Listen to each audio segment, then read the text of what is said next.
Okay, stepping right into it, I wanted to compare two very powerful sorcerers. Koschei the Deathless, who comes to us from, Russian mythology and folklore, versus Morgan le Fay, who, of course, is the Enchantress of Arthurian legend. Both are immensely powerful in terms of magic, specializing in deception and rely on cunning rather than brute force. But if these two matched up, ultimately who's going to come out on top in this legendary matchup? So, looking at all the particulars, we know, right, in terms of just raw strength, neither is known for being really into physical combat. Morgan does have actually some skill training in swordplay, while Koschei, he's actually a dead skeleton. He's literally kind of frail and weak in that regard. He's a skeleton with skin stretched over him, or an old man, as he's always shifting between these two deathless forms. So he's gonna have to mix on anything combat. Now, in terms of just overall immortality, Morgan, this is a magically enhanced being, but she's not an immortal being.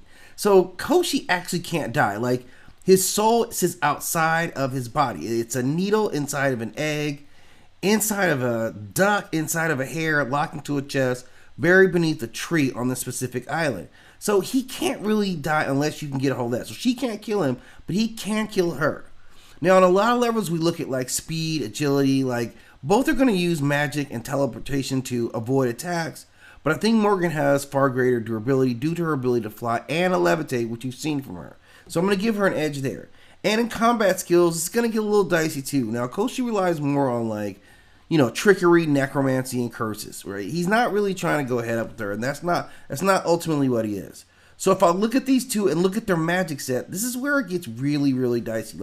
It's a tough one because he commands necromancy, so he can control the dead. She doesn't have any real counters for that. Now they both use curses and magic. They both have levels of mind control. Both are going to use magic, deception and illusion. Both have control. He can summon storms, freeze enemies. She can control water, fire, and wind. And both can rapidly heal. They both regenerate. So that's really what it's going to be, all right?